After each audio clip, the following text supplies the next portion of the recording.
अब ये चीज तो आप देखते ही बता दोगे कि सबसे ज्यादा फ्रीक्वेंसी कौन सी है और कौन से की 20 से 30 के बीच में, तो उत्तर तो इन दोनों के बीच में आएगा। अब आएगा क्या, इसके लिए सूत्र याद करना पड़ेगा माध्यिका की तरह। जैसे माध्यिका में हमने क्या याद किया था, L plus N by two minus C F upon F into H. ऐसे ही एग्जैक्ट मान निकालने के लिए हमें इसमें भी एक फॉर्मूला याद करना पड़ेगा, मोड के बराबर, बहुलक के बराबर। क्या याद करना पड़ेगा, L plus F one minus F naught upon two F one minus F naught minus F two, F note यानी एफ जीरो, ठीक है, और इनटू में एच। अगर ये वाला फॉर्मूला थोड़ा सा मिलता जुलता सा है, बीच वाला मामला अलग है, बाकी एल और एस तो सेम ही है, ठीक है। बाकी ये F one minus F naught upon two F one minus F naught minus F two. अब इसमें होता क्या क्या है, एल क्या होता था माध्यिका वाले में, निम्न सीमा लोअर लिमिट, वही इसमें होगा निम्न सीमा, कितनी होगी बताओ 20। एच क्या होता था, वर्ग अंतराल, वही यहाँ होगा 20 और 10 का अंतराल 10। अब यहाँ बात आएगी एफ वन एफ नोट और एफ टू क्या है, एफ वन एफ नोट और क्या है एफ टू। एफ वन का मतलब होता है कि ये कहता है कि फर्स्ट तो मैं आऊंगा, ऐसे याद रख लो आप। मतलब जो फ्रीक्वेंसी हमने पकड़ी है ना, वो ये कहना चाह रहा है कि फर्स्ट तो मैं हूं। तो आपने कौन सी फ्रीक्वेंसी सबसे ज्यादा बार पकड़ी, तो ये तो मान है किसका, इससे पहले वाला क्या हो गया और आगे वाला, ये लो सारे मान आ गए।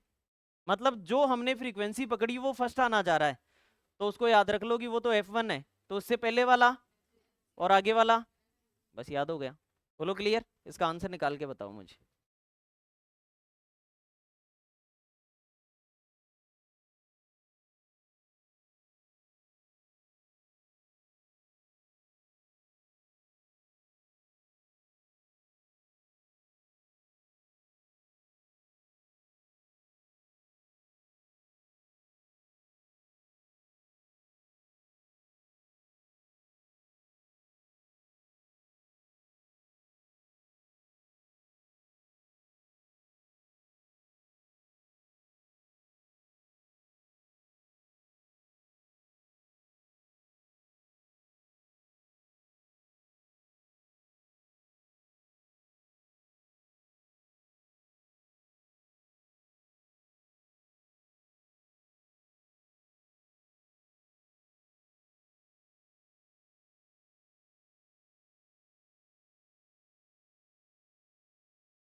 कितना आ रहा, ठीक है।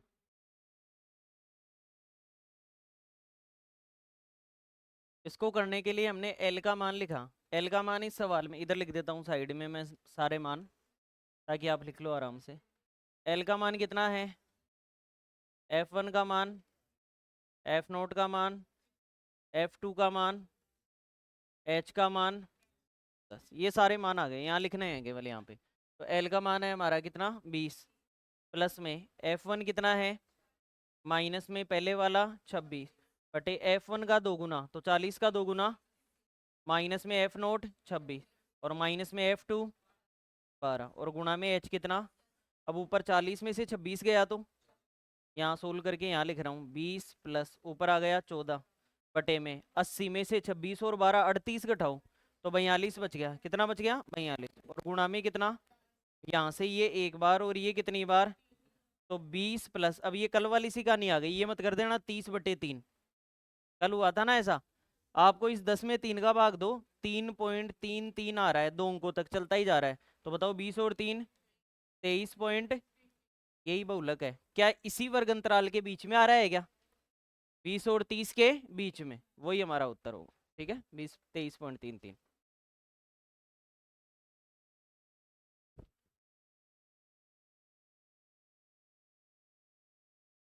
किस किस का आ गया था? ठीक है।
ध्यान रखना, एक ही क्वेश्चन से इससे मैं माध्य भी निकलवा सकता हूँ, माध्य का भी और बहुलक भी, सब निकल सकते हैं एक ही क्वेश्चन से।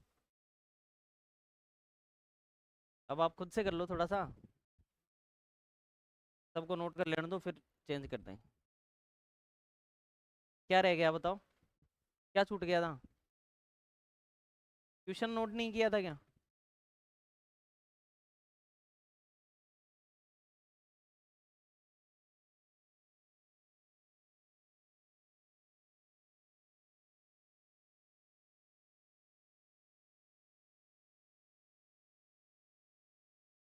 कर लो नोट।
फॉर्मूला हर बार लिखना ताकि आपको याद हो जाए बहुलक का। क्या होता है? L plus F1 minus F naught, F zero को, एफ जीरो को नोट भी बोलते हैं कई जगह, F naught to F1 minus F naught minus F2 और इनटू में H। अब यहाँ सारे मान लिख लो, सबसे ज्यादा बार कौन आ रहा है? तो इसमें बहुलक होगा 15 से 20 के बीच में, आपका जो आंसर भी इसके बीच में ही आ रहा होगा, 15 से 20 के बीच में, ठीक है। अब देखो यहाँ लोअर लिमिट, एल का मान क्या हो गया? 15। F1 का मान, ये खुद तो फर्स्ट आएगा, खुद कितना है? 50। इससे पहले वाला एफ नोट कितना? 30। और F2 इसके बाद वाला 40, और H इनका अंतराल कितना? 5। अब यहाँ से सोल्व करेंगे, L का मान कितना? 15 प्लस F1 की वैल्यू 50 माइनस में एफ नोट 30/2 F1, 50 का डबल 100, एफ नोट 30 माइनस 40 और गुणा में 5। अब इसको सोल्व कर लेते हैं यहाँ से, 15 प्लस 50 में से 30 गया 20 और 100 में से 70 गया, 70 इसलिए गया, 40 भी माइनस का 30 भी, तो 70 माइनस हो गया, तो कितना बचा? और गुणा में जीरो से क्या कट गया? यहाँ से 5 दूनी 10/3 आ गया, तो वही 3.33, तो 15 और 3, ये बहुलक हो गया। एच का है, वो तो एल है, इधर कहाँ है? तो भूल गए?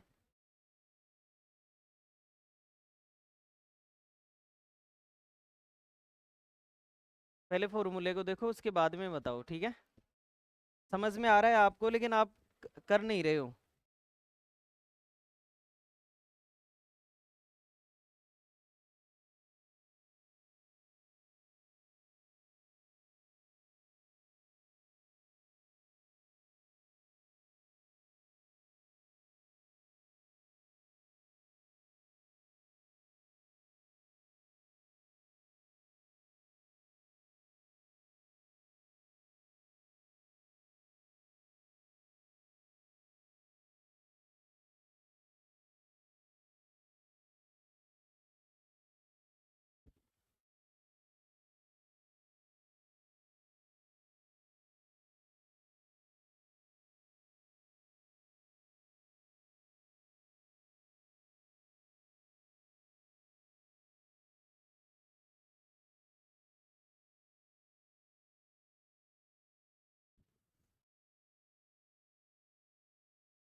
बहुलक बताओ।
इन दोनों में बहुलक बताना है आपको।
क्या आंसर आ रहा है पहले में?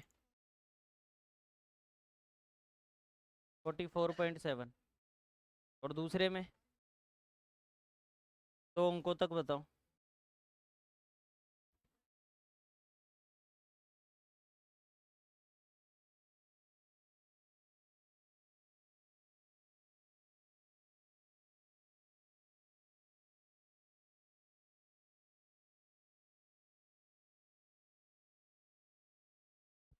क्या कर रहे हो? कैलकुलेशन नहीं हो पा रही? प्रैक्टिस करो, और जितने क्वेश्चन अब तक करवाए हैं उनको फिर से ट्राई करो एक बार।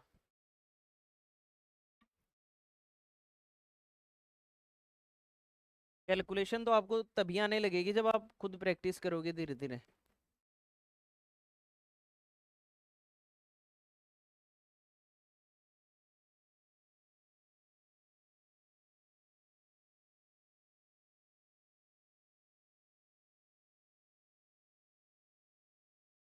अब ऐसी जगह 8 में 17 का भाग मत दो, 10 से गुणा कर लो पहले, 80 में 17 का दो, फिर आसान हो जाएगा।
ठीक है, ये दोनों कर लेना, ये आंसर आएंगे हमारे।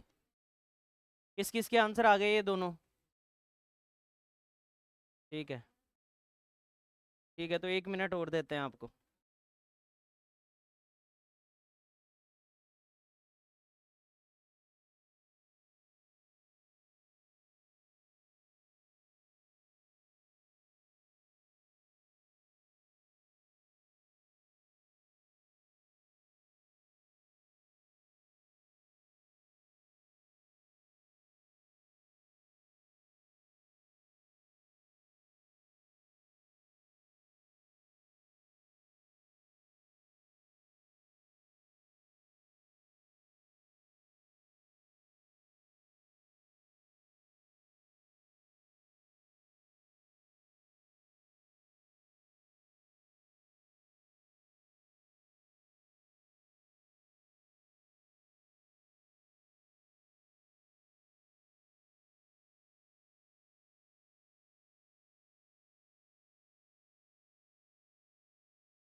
आ गया।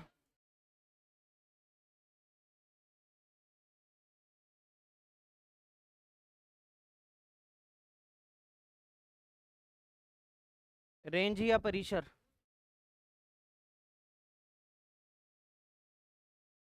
रेंज या परिसर का भी सवाल आ जाता है डेटा के अंदर, प्रेक्षण या आंकड़ों के अंदर। जैसे मान लो कुछ भी डेटा दिए गए हैं,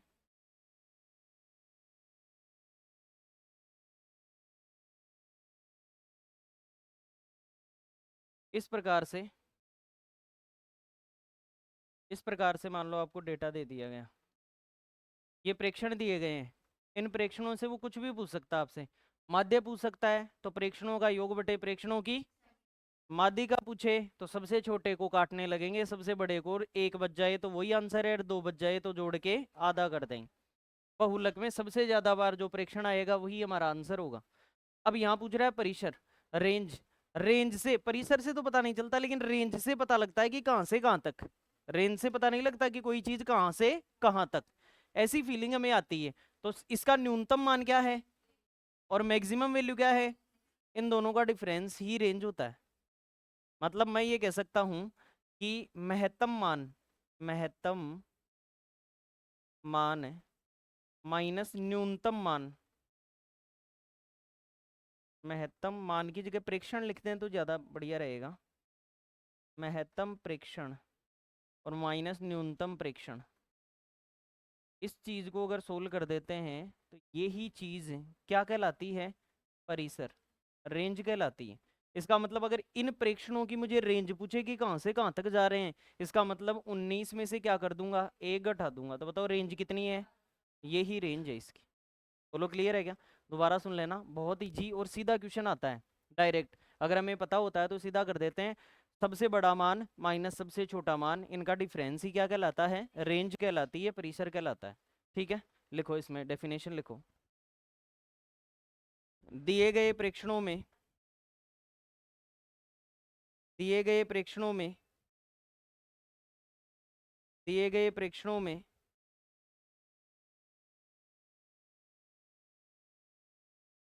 सबसे बड़े प्रेक्षण, सबसे बड़े प्रेक्षण मान में से, सबसे बड़े प्रेक्षण मान में से न्यूनतम प्रेक्षण मान को, न्यूनतम प्रेक्षण मान का अंतर ही, दिए गए प्रेक्षणों में से सबसे बड़े प्रेक्षण मान में से न्यूनतम प्रेक्षण मान का अंतर ही, न्यूनतम प्रेक्षण मान का अंतर ही परिसर कहलाता है। न्यूनतम प्रेक्षण मान का अंतर ही परिसर कहलाता है। न्यूनतम प्रेक्षण मान का अंतर ही परिसर कहलाता है। एग्जाम्पल नोट कर दो।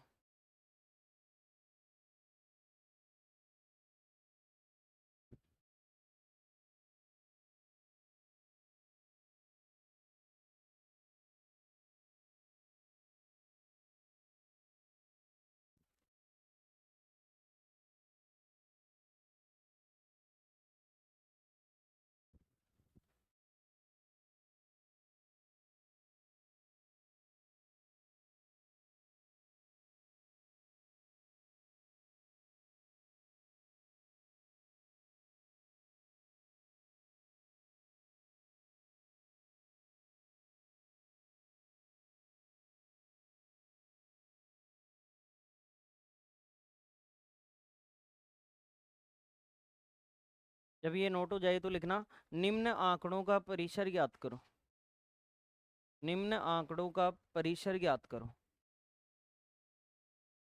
निम्न आंकड़ों का परिसर ज्ञात करो।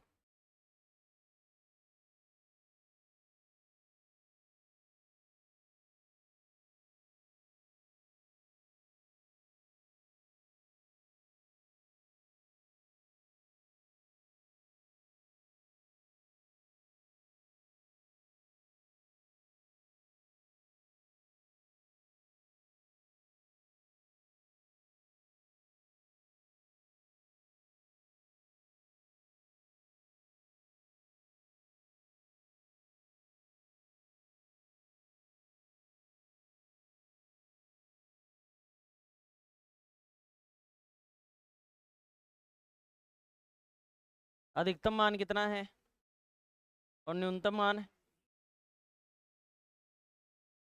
क्या आंसर आ गया? यही रेंज है।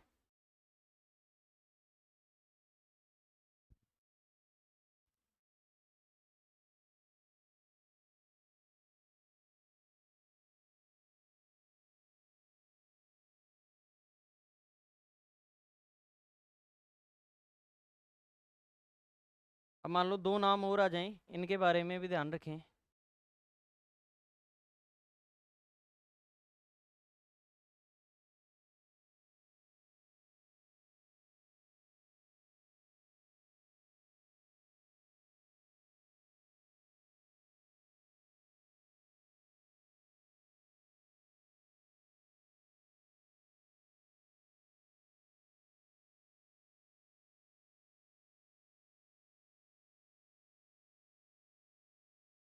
ये दोनों मान कभी भी दे दिया जाए, आज तक अभी तक फर्स्ट ग्रेड में यहाँ से सवाल नहीं आया।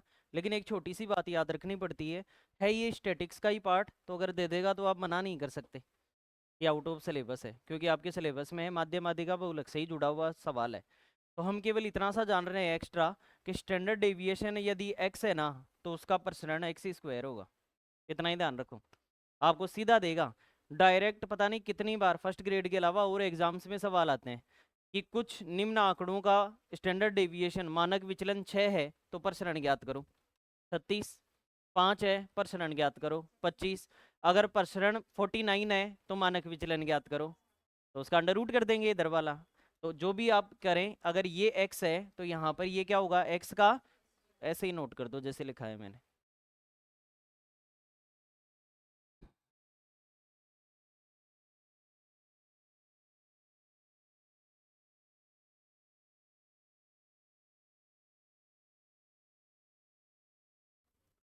और लिखो क्वेश्चन।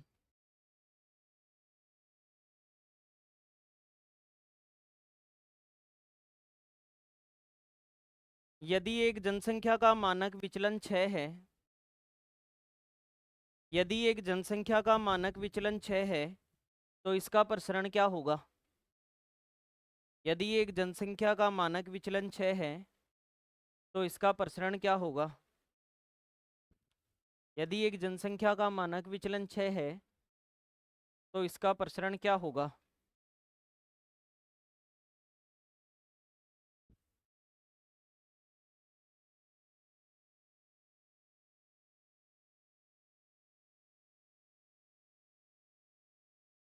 तो 6 का स्क्वायर 36 हमारा उत्तर होगा। ठीक है, अगला। यदि एक जनसंख्या का मानक विचलन 4.5 है, यदि एक जनसंख्या का मानक विचलन 4.5 है, यदि एक जनसंख्या का मानक विचलन 4.5 है तो इसका प्रसरण क्या होगा? तो इसका प्रसरण क्या होगा?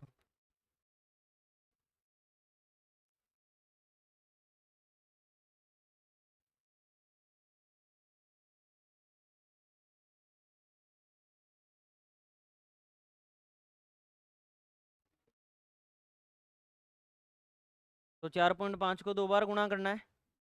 4.5 को कितनी बार गुणा करना है? तो एक प्रकार से आप पॉइंट भूल जाओ। 45 है क्या? अब वर्ग करना है। मैंने कहा था 50 से कितना कम है? 5 का वर्ग 2 अंकों में कितना, और जितना कम है उसको 25 में से कम करो। क्या आ गया? एक बार दोनों के कारण एक और एक, दो के बाद पॉइंट लगा दो, यही उत्तर है। अब आप वर्ग भूल गए, मैंने जो सिखाया था वो तरीका भूल गए क्या? वापस रिवीजन तो किया नहीं, यूनिवर्सिटी गए उसी टाइम याद कर लेते थोड़ा। बुरा तो नहीं मानते आप?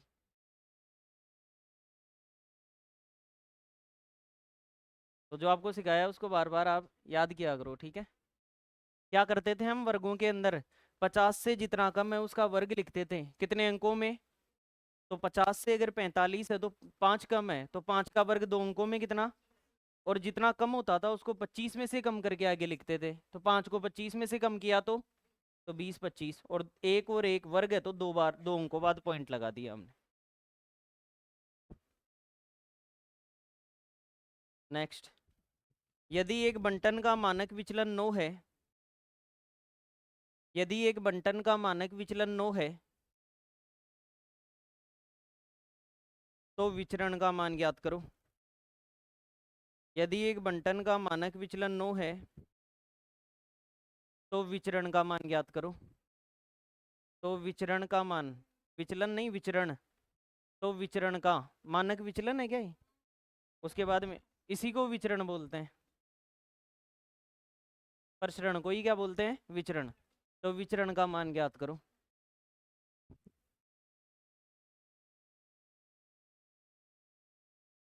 तो विचरण का मान ज्ञात करो। तो 9 का वर्ग कितना? 81 विचरण हो गया, उसी को प्रसरण बोलते हैं। ठीक है, अगला, एक डाटा सेट का प्रसरण 144 है। एक डाटा सेट का प्रसरण 144 है। एक डाटा सेट का प्रसरण 144 है। तो मानक विचलन ज्ञात करो। तो मानक विचलन ज्ञात करो।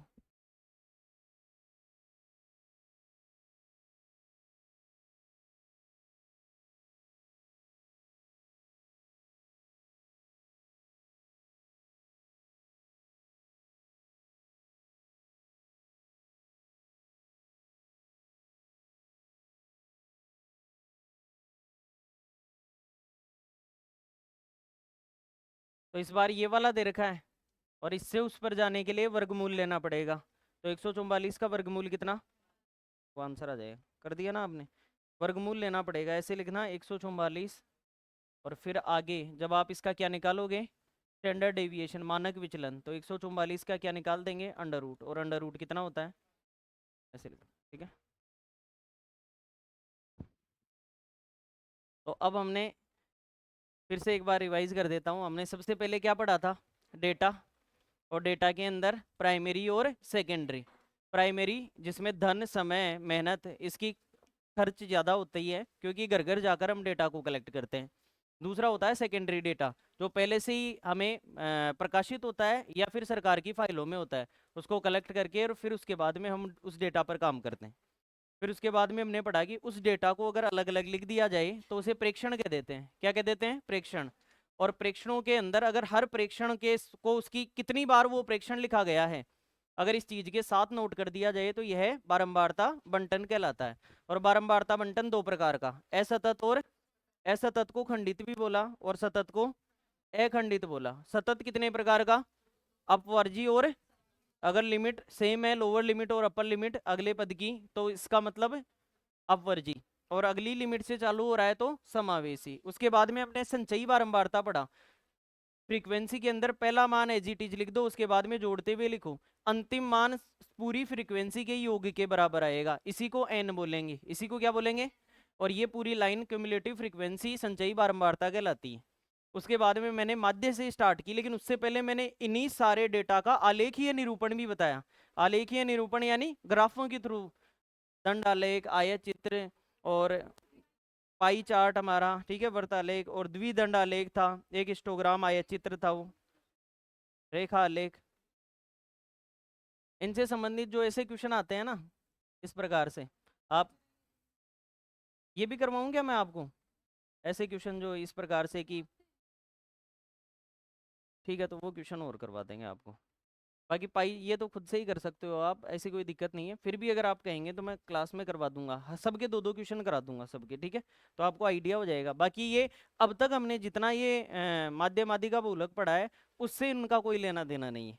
मतलब केवल उसमें अलग से डेटा गिवन होगा, उस डेटा पर आपको काम करना है।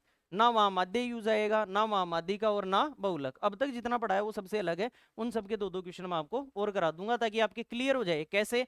जैसे मान लो कह दे कि कोई कंपनी है 2014 में इतनी बिक्री कर रही है, 2015 में इतनी बिक्री कर रही है, 2016 में इतनी बिक्री कर रही है। फिर केवल ऐसे सवाल आएंगे कि बताओ कंपनी का 2016 में 2015 की तुलना में कितने % व्यापार बढ़ा। तो डेटा यहाँ दिया हुआ है, उसके अकॉर्डिंग सोल्व करेंगे। अपन ने जितना पढ़ लिया उससे कोई मतलब नहीं। अब तक के सवाल हमारे एकदम सिक्योर है। अब इसके अंदर फिर उसके बाद में हमने माध्य पढ़ा। माध्य के अंदर प्रेक्षणों का योग बटे प्रेक्षणों की संख्या। फिर मैंने ये कहा कि बारंबारता बंटन से भी माध्य निकलवा सकता है। अब माध्य डायरेक्ट निकल जाए, या फिर हम क्या कर रहे थे बारंबारता बंटन में sigma F x upon sigma F, ये वाली चीज कर रहे थे। लेकिन अगर वर्ग अंतराल आ जाए तो क्या करें? तो फिर एक्स का मान एग्जैक्ट लाना पड़ेगा। कैसे करेंगे? निम्न सीमा प्लस उच्च सीमा बटे 2, इससे x का मान एग्जैक्ट आ गया, फिर fx बटे सिग्मा f कर दो, आंसर आ जाएगा।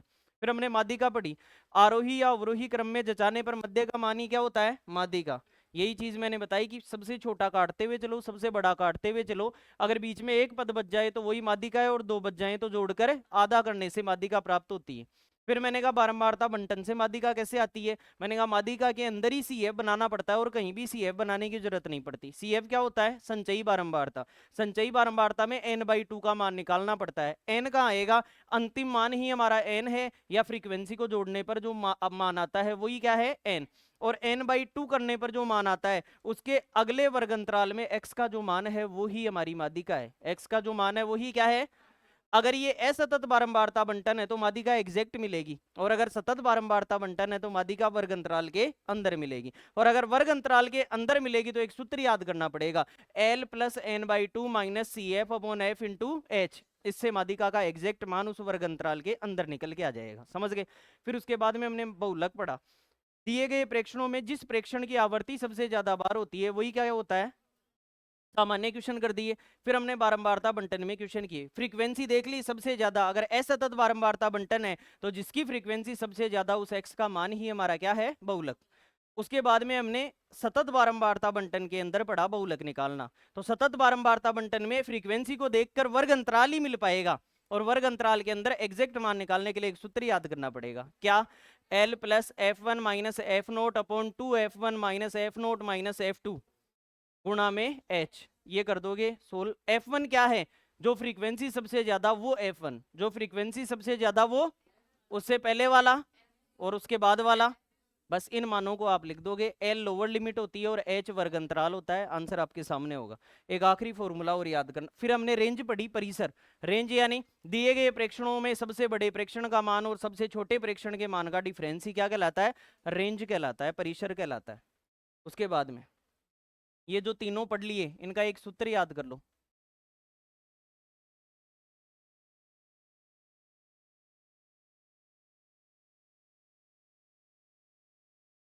इस फॉर्मूले पर कई बार दो चीजें देके सवाल पूछ लेता है। बहुलक बराबर 3 गुणा माध्यिका - 2 गुणा माध्य होता है हमेशा, नोट कर दो। बहुलक बराबर 3 गुणा माध्यिका - 2 गुणा माध्य।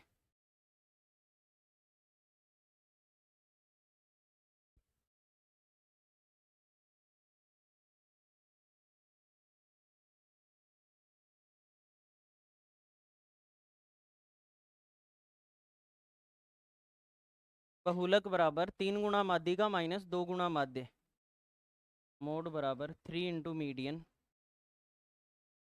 -2 इंटू मीन। इसको ऐसे याद कर सकते हो, 3 और 2 में से बड़ा कौन सा है? माध्यिका बड़े अक्षरों में लिखी जाती है या माध्य? तो 3 के साथ कौन आएगी और 2 के साथ? याद रख। ठीक है, एक क्वेश्चन कर लेते हैं इसका आखिरी, फिर क्लास एंड करते हैं। लिखो, यदि किसी साधारण बंटन में यदि किसी साधारण बंटन में यदि किसी साधारण बंटन में बहुलक तथा माध्य क्रमशः यदि किसी साधारण बंटन में बहुलक तथा माध्य क्रमशः 26 और 5 है, बहुलक तथा माध्य क्रमशः 26 और 5 है, 26 और 5 है, तो माध्यिका ज्ञात करो। 26 और 5 है तो माध्यिका ज्ञात करो।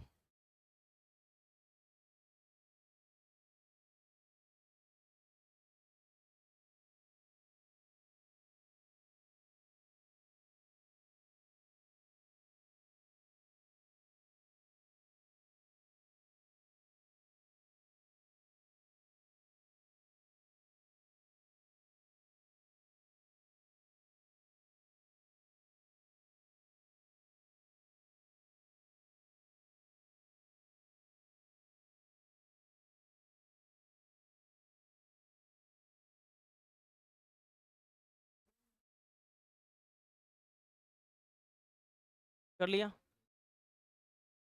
क्या आंसर आ रहा है? देखो बहुलक कितना दिया है? 3 गुणा माध्यिका मुझे निकालना है, तो माध्यिका को m मान लेता हूँ, और माइनस में 2 गुणा माध्य कितना दे दिया? बताओ, 5 दूनी, इधर किसका है? उधर जाके, तो 26 और 10 है। 36 बराबर 3 गुणा माध्यिका। अब 3 को चाहे नीचे ले जाके भाग दे दो, चाहे यहीं भाग दे दो। 3 से कितनी बार? 12 बार। तो माध्यिका कितनी आ गई? यही है हमारा आंसर, माध्यिका 12 होगी। होप कर दो।